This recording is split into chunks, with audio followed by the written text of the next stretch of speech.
Eu costumo dizer aos meus mentorados, advogados criminalistas, que a atuação deles começa muito antes de acompanhar um cliente na delegacia, de atuar em um processo criminal. Por quê? Porque muitas vezes a orientação dada corretamente ao cliente vai evitar consequências muito drásticas. É isso que acontece, por exemplo, em caso de aplicação de medida protetiva na Lei Maria da Penha. Eu vou explicar direitinho para que você possa esclarecer o seu cliente e saiba exatamente como fazer isso. Meu nome é Cristiane Dupré, eu sou advogada criminalista no Rio de Janeiro, atuo também como advogada consultora de advogados para prática na advocacia criminal e coordeno, junto ao Instituto de Direito Penal Brasileiro, vários cursos voltados à prática da advocacia criminal, dentre eles o curso de prática penal. Bem, vamos lá. Nós sabemos que pode ser um desafio muito grande advogar em casos que envolvam a violência doméstica. Isso porque nós temos muitas particularidades, principalmente porque a Lei Maria da Penha, ela traz inúmeros malefícios. Ela é muito mais uma lei de ordem processual que penal. Portanto, quando há a prática de um crime que tenha violência doméstica contra a mulher, esse crime, ele geralmente está previsto no Código Penal, ele pode estar previsto em uma outra lei especial, mas aplicam-se os malefícios da Lei Maria da Penha, que também é muito importante para que você, como advogado, consiga entender, com a análise dos artigos 5º e 7º, se aquele caso em que você vai atuar realmente é um caso em que deveria incidir a Lei 11.340.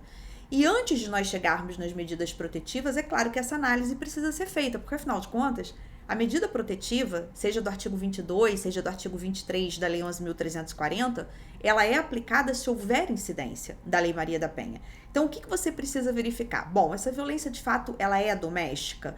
Ela é uma violência doméstica, familiar ou de afeto? Por quê? Porque essas são as 3 hipóteses em que nós temos violência doméstica de acordo com o artigo 5º da Lei Maria da Penha.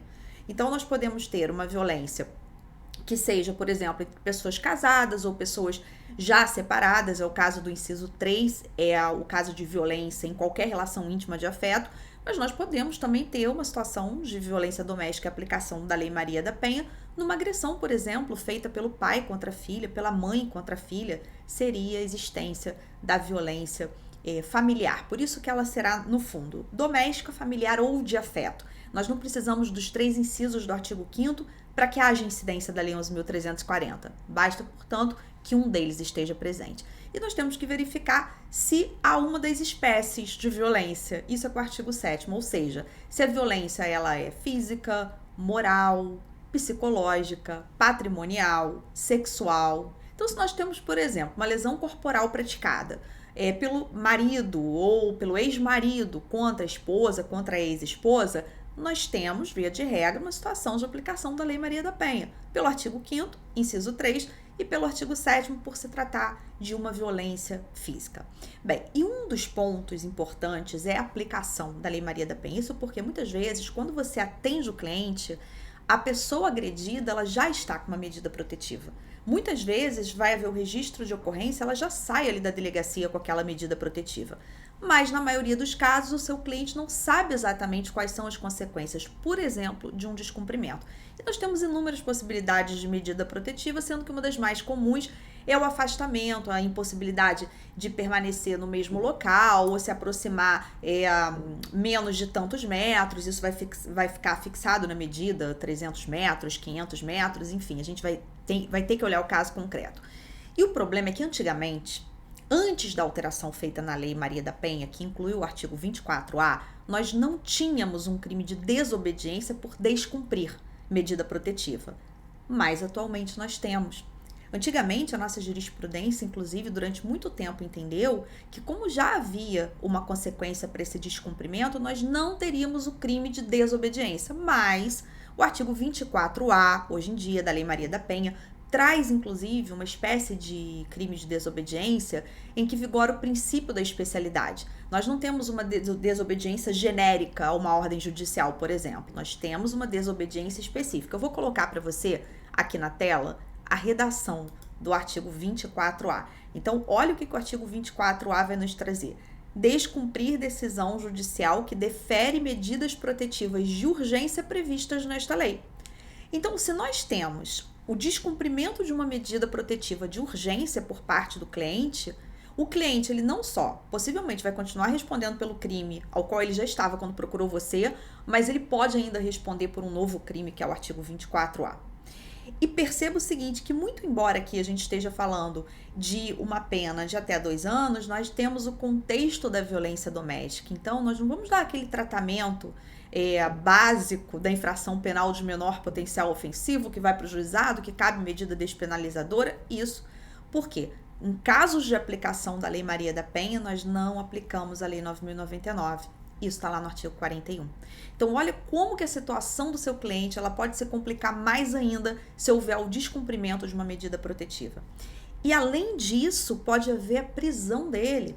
Porque nós temos que considerar ainda que o caso de descumprimento pode fazer com que o juiz entenda pela necessidade de decretar a prisão preventiva. Então, esse é o cliente que te procurou, que não está preso ainda. Se ele descumpre a medida protetiva, ele responde por um novo crime, que é o 24A, e ele pode ainda ter a sua prisão preventiva decretada se o juiz entender que é necessária a prisão para garantir a eficácia da medida protetiva. E se ele descumpre, isso já é um forte indício de que o cumprimento daquela medida ali está correndo perigo e pode ser que ele acabe descumprindo novamente.